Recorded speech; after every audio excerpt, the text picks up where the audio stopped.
devient une chose vraiment importante, donc j'ai jamais fait de théâtre. Elle disait souvent qu'elle n'aimait pas se confier, que le silence, parfois, protège mieux que les mots.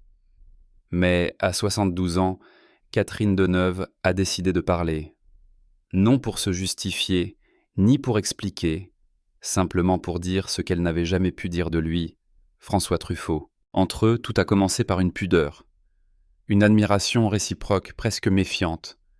Elle, l'icône déjà froide et distante, façonnée par des rôles où la douleur ne se dit jamais. Lui, le cinéaste impatient, romantique, obsédé par l'idée que chaque visage cache une faille. Il s'était reconnu, sans un mot, dans cette fragilité-là.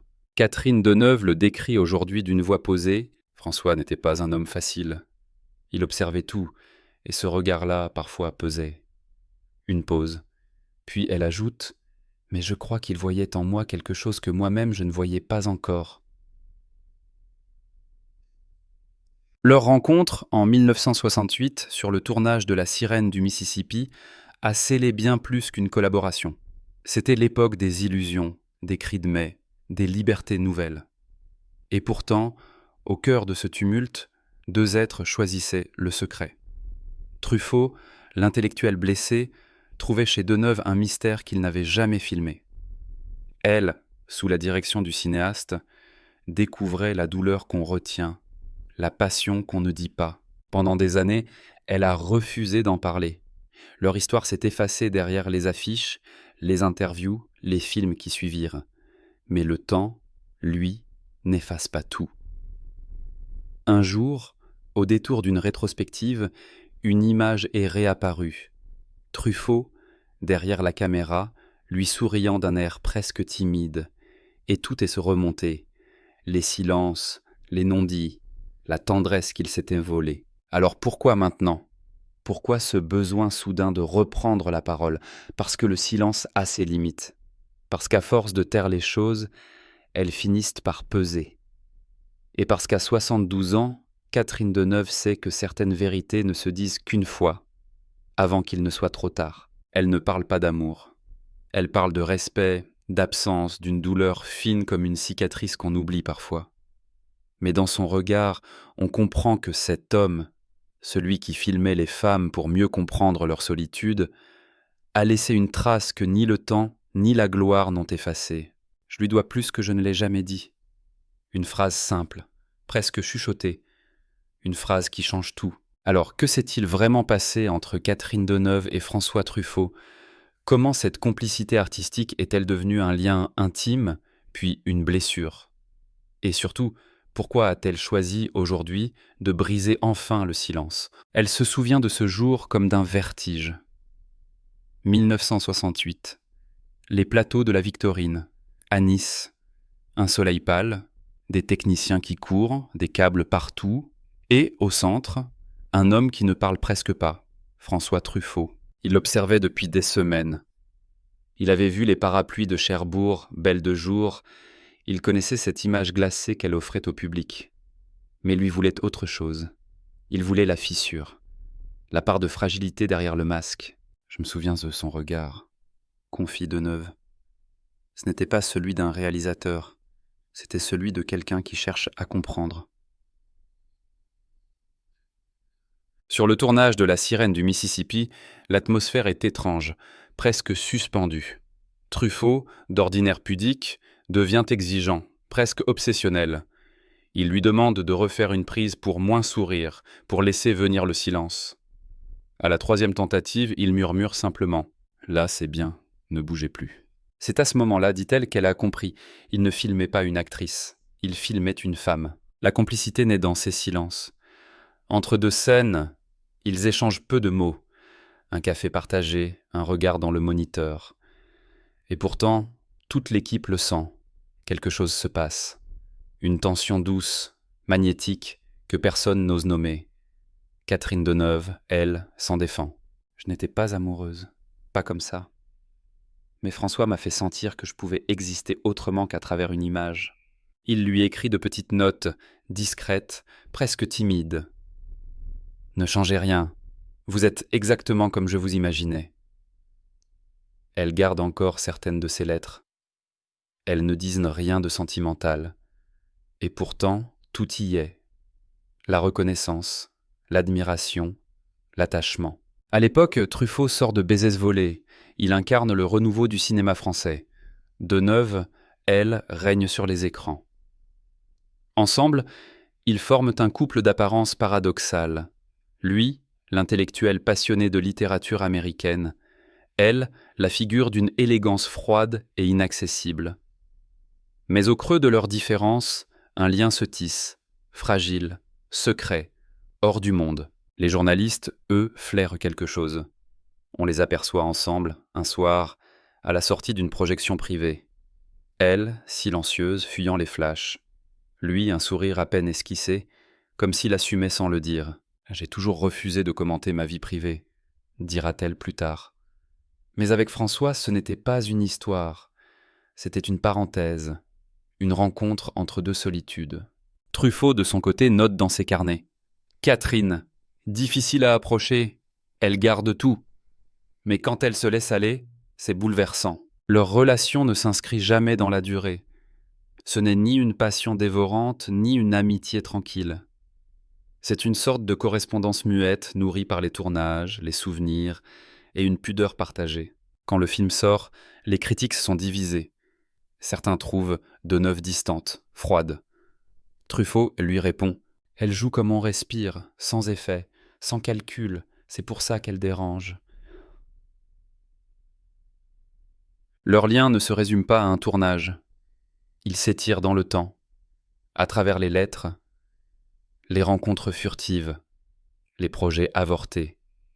Il y a chez eux une compréhension rare, celle de deux êtres qui n'ont jamais su se dire les choses, mais qui pourtant les ont devinées. Et dans cette rencontre, il y a déjà une promesse, celle d'un attachement trop profond pour être public, trop sincère pour être raconté. Elle dira bien plus tard « Ce n'était pas un coup de foudre, c'était un miroir. »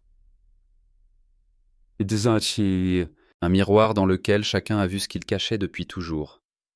La peur de ne pas être aimé, la nécessité de créer pour combler le vide. Mais les miroirs parfois se fissurent, et ce qu'ils reflètent devient insoutenable. À la fin des années 70, tout semble leur sourire. François Truffaut enchaîne les succès. L'enfant sauvage, La nuit américaine, L'homme qui aimait les femmes. Son nom résonne dans les festivals, les cinémathèques, les conversations des cafés de Montparnasse. Il est devenu ce qu'il rêvait d'être, un auteur populaire, reconnu, respecté. Catherine Deneuve, elle, est au sommet. De Tristana à Le Dernier Métro, elle incarne à elle seule la féminité française, l'élégance, la retenue, la force tranquille. Mais derrière cette image impeccable, quelque chose se tend. Le succès, comme souvent, éloigne ceux qui l'unissent. Ils se croisent parfois entre deux tournages, un dîner chez des amis communs, un mot laissé à la loge d'un théâtre, toujours la même pudeur, toujours la même distance, et pourtant à chaque fois le même trouble. Il ne parlait pas de ses films, raconte Deneuve. Il parlait de ses personnages, comme s'ils existaient vraiment. Je crois que pour lui, le cinéma remplaçait la vie. Elle le revoit un soir, à Cannes. Il vient d'obtenir un prix, entouré de journalistes, de flashs, de rires. Elle s'approche pour le féliciter. Il la regarde, sourit à peine et dit « Vous savez, tout ce que je tourne, c'est encore une façon de vous filmer. » Puis il s'éloigne. C'est à ce moment-là, dit-elle, qu'elle a compris que leur lien ne s'éteindrait jamais vraiment, même sans mots, même sans gestes. Le Dernier Métro, en 1980, scelle à nouveau leur collaboration. Truffaut la dirige avec une précision presque tendre. Elle, en Hélène Besson, femme forte qui survit dans la clandestinité, porte le film avec cette intensité contenue qu'il aimait tant. Face à elle, Gérard Depardieu incarne la fougue, le danger, la vie. Mais derrière la caméra, c'est toujours le regard de Truffaut qu'elle cherche. Le film triomphe. 10 Césars, une reconnaissance unanime. La presse parle de l'alchimie Truffaut-Deneuve, de cette relation artistique unique où le réalisateur sculpte la vérité de son actrice. Elle, comme toujours, reste discrète. C'était un tournage particulier. Il savait où me mener. Il savait quand ne plus parler. Truffaut, lui, ne cache pas son émotion. Dans une interview à Positif, il confie « Catherine est la seule actrice que je filme en me sentant apaisé. » Mais derrière les succès, les récompenses et les soirées parisiennes, la fragilité s'installe. Truffaut s'isole, travaille trop, dort peu. Ses proches parlent d'un homme hanté qui cherche dans chaque scénario une manière d'échapper à lui-même. Et Deneuve, de loin, le voit s'épuiser. Il avait cette mélancolie, comme si tout ce qu'il faisait devait être le dernier. À cette époque, elle aussi sent la fatigue. Les rôles s'enchaînent, les tournages à l'étranger, les interviews, les attentes. Mais chaque fois qu'elle repense à lui, c'est une forme de calme qui revient. Il lui manque, mais elle ne le dit à personne. Lui continue d'écrire. Un nouveau scénario, un projet pour elle.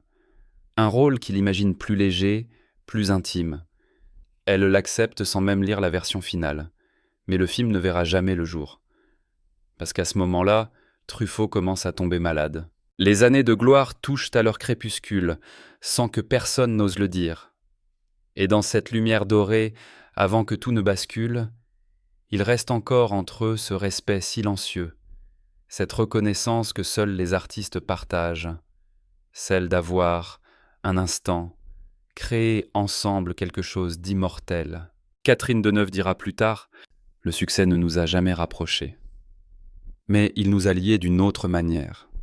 Dans la mémoire du cinéma, il y a des traces qu'on ne peut pas effacer. Ce lien, né d'un regard, d'une caméra, d'un silence partagé, deviendra bientôt une absence qu'elle portera longtemps, comme une ombre fidèle. Mais alors, quand tout semble parfait, c'est souvent là que les fissures apparaissent. Entre eux, elles n'ont jamais été visibles. Pas de cris, pas de rupture publique, pas de scandale. Juste ce que Catherine Deneuve appelle aujourd'hui un éloignement silencieux. François Truffaut, de plus en plus absorbé par ses films, s'enferme dans le travail. Il écrit la nuit, tourne le jour, corrige encore les scénarios dans le train. Sa vie devient un enchaînement d'images, de personnages, de dialogues. Et dans ce monde qu'il contrôle si bien, il ne reste plus beaucoup de place pour la vraie intimité. François n'aimait pas les compromis, dit-elle, ni au cinéma, ni dans la vie. Deneuve, elle, avance différemment. Elle tourne avec Buñuel, Téchiné, Demy, Polanski. Chaque film est une fuite, une manière d'échapper à cette dépendance qu'elle ressent, sans la nommer. J'avais besoin d'air, admet-elle aujourd'hui. Avec lui, tout était trop chargé, trop plein. Oh. Pourtant, il continue à lui écrire. Des lettres brèves, parfois un simple mot. « J'ai rêvé d'un plan, vous y étiez ». Elle ne répond pas toujours, pas par désintérêt, mais par peur. Peur d'ouvrir à nouveau cette porte qu'ils avaient refermée trop vite. Ce soir-là, raconte-t-elle, ils se retrouvent à une projection privée, une poignée de main, un sourire rapide. Et puis cette phrase lancée à mi-voix « Vous savez, Catherine, les choses qu'on ne dit pas finissent toujours par s'éteindre. » Elle ne répond rien. Mais en rentrant chez elle, elle pleure, sans trop savoir pourquoi. Parce qu'elle comprend que, malgré les années, rien n'a changé. Ils s'aiment encore, sans s'aimer vraiment. Truffaut, de son côté, se referme. Les tournages deviennent plus durs. Il exige davantage, s'agace plus vite. Ses collaborateurs racontent un homme inquiet, nerveux, parfois absent, comme si un compte à rebours invisible s'était enclenché. Il n'allait pas bien, se souvient Jean-Pierre Léaud. Il ne parlait plus de projet, mais de souvenirs. Catherine, elle, perçoit la distance, mais choisit le silence. Elle se dit que c'est mieux ainsi, que le temps a fait son œuvre. Mais chaque fois qu'elle voit son visage dans un journal, une photo de tournage, une phrase citée dans une interview, quelque chose la serre. On croit tourner la page, mais certaines histoires refusent de se taire. Pourtant, malgré tout, ils continuent à se frôler. Un appel manqué, une lettre jamais envoyée, une invitation à dîner qu'elle décline, sans raison apparente. La vie, comme souvent, s'occupe de défaire ce que le cœur n'a pas su achever. Et puis, il y a cette dernière rencontre. Elle ne se souvient plus de la date exacte, peut-être 1983. Il semblait fatigué, plus mince. Son regard, toujours aussi intense, avait quelque chose de lointain. Il lui a dit simplement « Je prépare un film sur la disparition. Peut-être que ça vous plairait. » Elle a souri sans savoir que ces mots résonneraient comme un adieu. Quelques mois plus tard, il tombe malade. Les journaux en parlent à peine, par respect ou par ignorance. Catherine apprend la nouvelle par un ami commun. Elle n'appelle pas. Elle écrit une lettre qu'elle ne postera jamais. J'avais peur de le voir souffrir. Et je crois que lui aussi voulait garder cette image intacte. Celle de nous deux, au travail, vivants, lumineux. Mais la maladie avance. Et le silence, cette fois, devient définitif. Le lien s'est brisé sans bruit, comme un fil trop tendu. Pas de scène, pas de mots d'adieu, juste l'évidence qu'il ne se reverrait plus. Et dans ce vide-là, Catherine Deneuve découvre ce qu'elle avait toujours redouté. Qu'aimer quelqu'un sans jamais le dire, c'est peut-être la plus cruelle des fidélités. C'est une histoire qui s'éteint sans se rompre.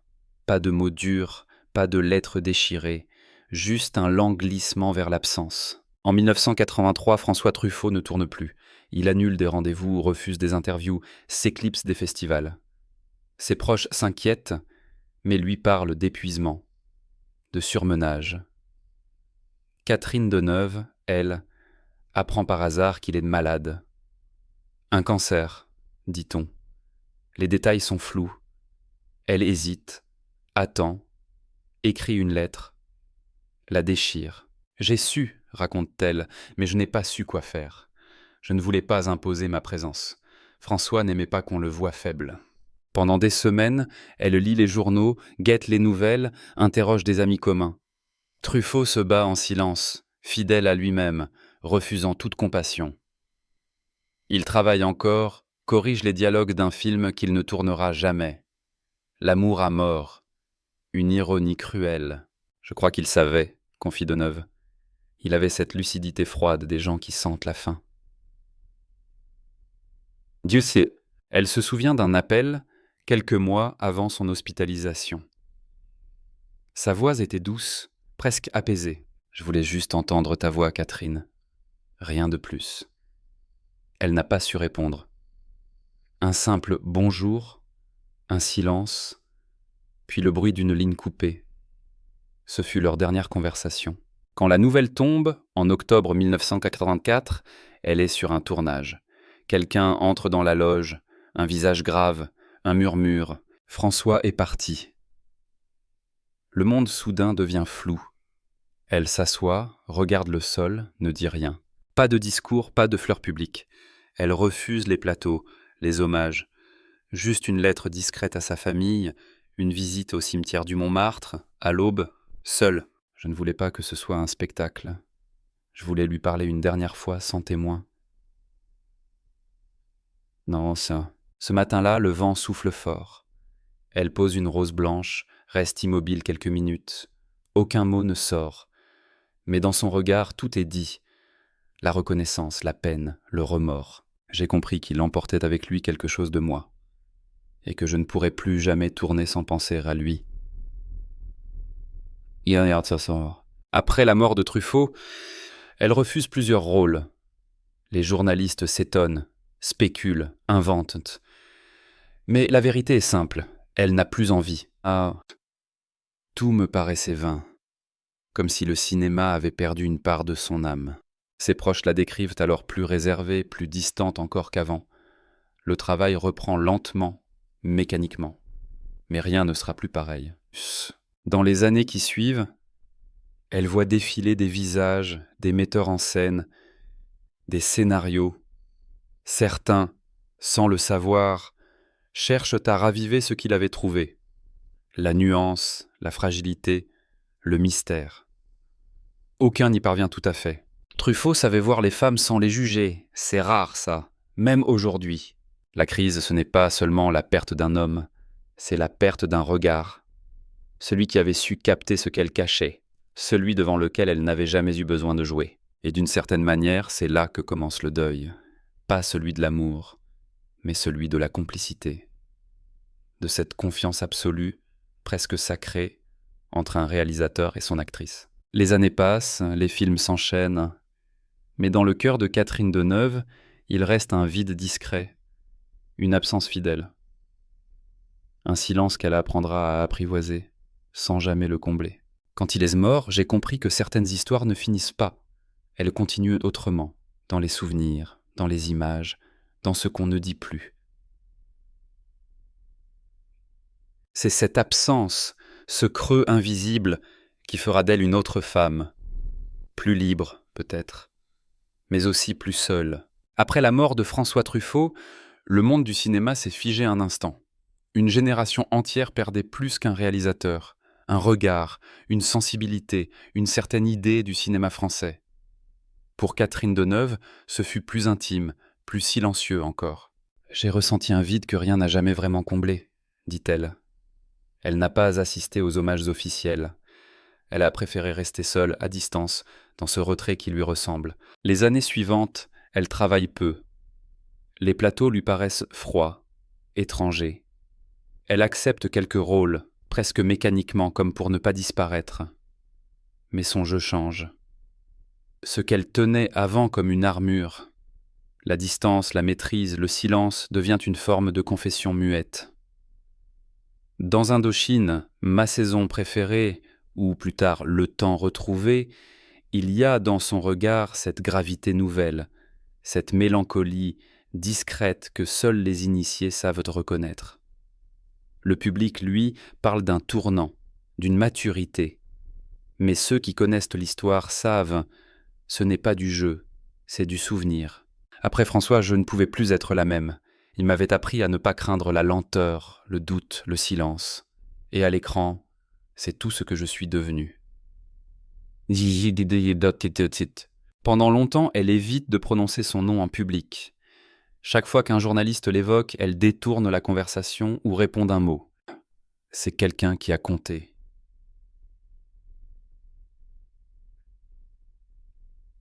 Jamais plus. Jusqu'à ce jour, bien des années plus tard, où une rétrospective lui demande de venir présenter La sirène du Mississippi. Elle accepte. Dans la salle, les images défilent, son jeune visage, la lumière douce, le regard de Truffaut derrière la caméra. Elle ne dit rien pendant la projection, mais à la fin, au moment des applaudissements, elle murmure simplement. C'est étrange. On dirait d'un film que je n'ai jamais quitté. Ce soir-là, elle reste longtemps dans la salle vide, seule face à l'écran noir. Et tout revient, les mots qu'ils ne se sont pas dit, la tendresse qu'ils ont eue, la complicité qu'aucun autre n'a su recréer. Dans les années 1990, les jeunes cinéastes redécouvrent Truffaut, le citant, le copiant, le commentant. Catherine, elle, regarde tout cela avec pudeur. Elle ne corrige personne, ne revendique rien.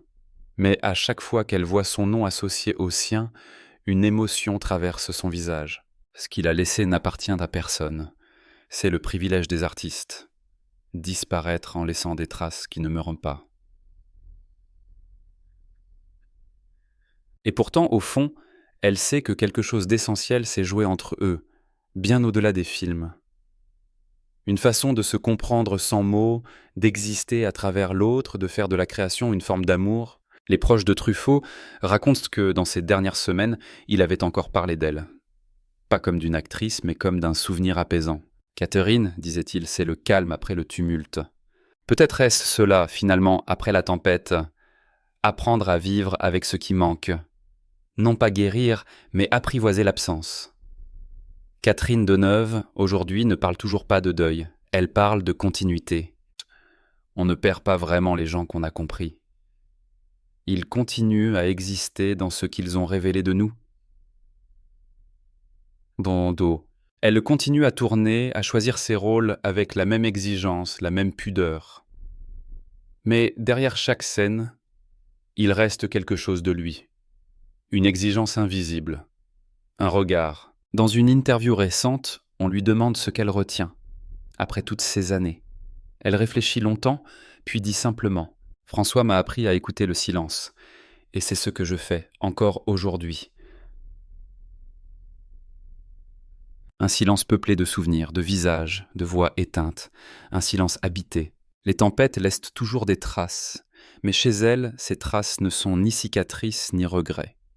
Ce sont des lignes fines, presque invisibles, qui dessinent la profondeur d'une vie entière. Celle d'une femme qui a aimé sans dire, souffert sans se plaindre, et qui, malgré tout, continue à avancer, avec, quelque part, la certitude que certaines absences valent bien des présences. Il a fallu du temps, beaucoup de temps, presque 40 ans de silence avant que Catherine Deneuve ne prononce enfin son nom à voix haute devant les caméras. Ce jour-là, dans un entretien rare, elle parle lentement, choisit chaque mot, comme si elle mesurait le poids de chacun. J'ai souvent été interrogée sur François, et j'ai toujours esquivé. Mais aujourd'hui, je crois que je peux le dire, il m'a profondément marqué. Un silence suit, puis elle ajoute, les yeux baissés, « Pas comme on aime un homme, comme on aime une lumière. » Ces mots, simples et presque murmurés, ont bouleversé ceux qui l'écoutaient, car derrière la retenue, on entendait, pour la première fois, la blessure. Une blessure ancienne, apaisée mais jamais refermée. Dans ce témoignage, elle ne cherche ni à expliquer ni à réhabiliter. Elle raconte doucement ce que leur lien a laissé en elle. La rigueur, la pudeur, le goût du silence, et cette façon unique qu'il avait de regarder les femmes sans les enfermer dans un rôle. François ne voulait pas que je sois belle à l'écran, il voulait que je sois vraie.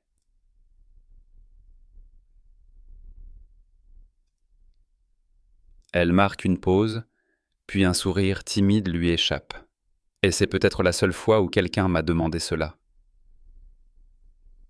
Dites-le. Pendant des décennies, Deneuve s'est protégée derrière une image, celle de la femme distante, immuable, presque invincible. Mais dans cette confession, la façade se fend. Elle parle de solitude, de peur, d'un sentiment de dette impossible à solder. Je crois que je lui devais une parole. Je l'ai gardée trop longtemps. Ah, elle évoque aussi cette lettre jamais envoyée, celle qu'elle avait écrite en apprenant sa maladie. Elle l'a retrouvée des années plus tard, pliée dans un vieux carnet. Je l'ai relue. C'était étrange. C'était une lettre d'amour qui ne disait pas le mot amour.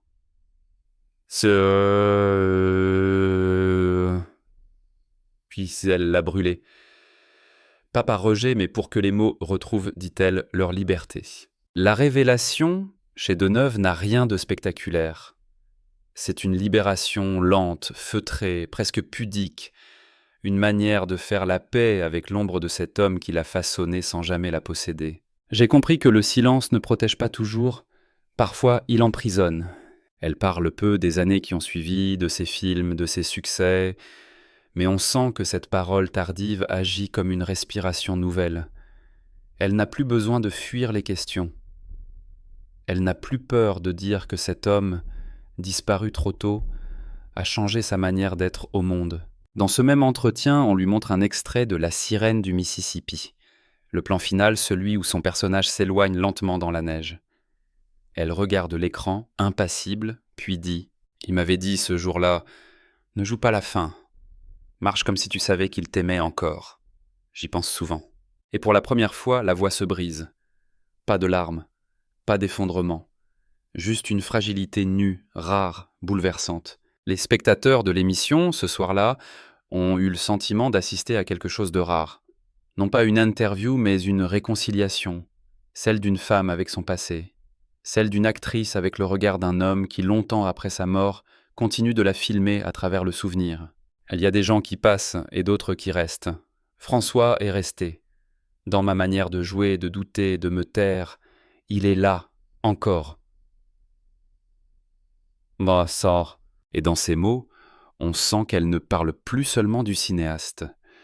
Elle parle de la part d'elle-même qu'il a révélée, celle qu'elle avait tant cherché à cacher. La révélation n'est donc pas un secret dévoilé. C'est une vérité acceptée, celle que parfois aimer quelqu'un ne signifie pas le posséder, mais le laisser vivre en soi, longtemps, silencieusement. Catherine Deneuve ne cherche ni l'émotion, ni la nostalgie. Elle cherche la justesse. Et dans cette justesse, on entend tout, l'admiration, la gratitude, le manque.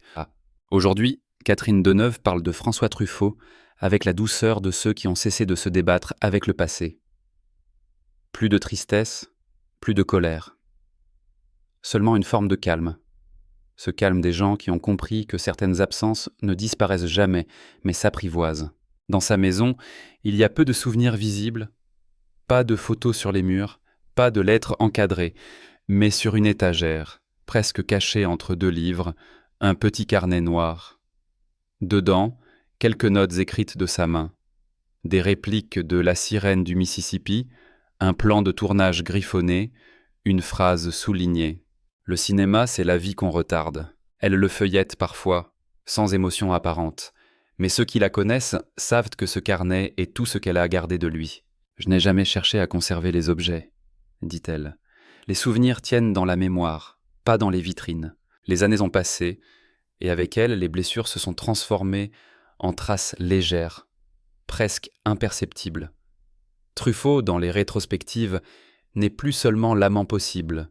Il est devenu le cinéaste, le mythe, le poète du regard. Et Deneuve, sans jamais le dire, l'accompagne encore. Chaque fois qu'elle tourne, qu'elle s'assoit face à une caméra, qu'elle attend le mot « action », elle sait qu'un peu de lui la regarde encore. Je crois qu'il aurait aimé vieillir, il avait encore tant à dire, mais peut-être qu'il est parti au bon moment, avant que le monde ne devienne trop bruyant. Dans sa voix, il n'y a ni regret ni nostalgie. Plutôt une forme de gratitude discrète, comme si cette histoire silencieuse avait finalement trouvé son équilibre. Elle n'a jamais voulu la raconter sous forme de livre ou de film. Ce que nous avons vécu n'appartient qu'à nous. Et c'est très bien ainsi. Non, le temps, lui, a fait de son œuvre. Les visages changent, les époques s'effacent.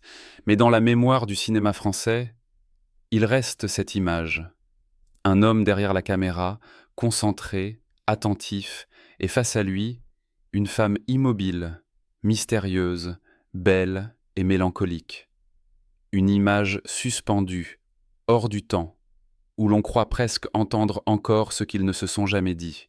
Des années plus tard, lors d'une masterclass à Lyon, un jeune étudiant lui demande « Si François Truffaut était là aujourd'hui, que lui diriez-vous » Elle réfléchit longuement. Le silence s'étire, puis elle répond « Rien. Je crois qu'il comprendrait. » Cette réponse murmurée résume tout. L'amour tue, le respect, la pudeur, et cette étrange fidélité qui survit à la mort. Le générique de leur histoire n'a jamais été écrit. Il n'y a pas eu de dernière scène, pas de plan final, juste un fondu au noir comme dans ces films, ce moment où la lumière s'éteint doucement, mais où quelque chose continue de vibrer, longtemps après. Aujourd'hui encore, lorsqu'elle parle du cinéma, elle évoque souvent cette idée. On ne tourne pas pour raconter la vie, mais pour la retenir un peu.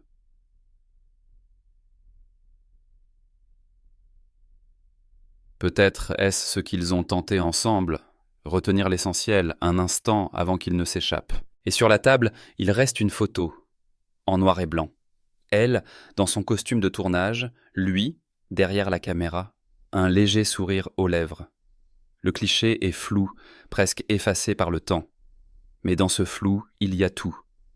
La complicité, la tendresse, le silence. Catherine Deneuve la regarde parfois, sans tristesse. Puis elle referme l'album, doucement. Le temps, lui, ne dit plus rien.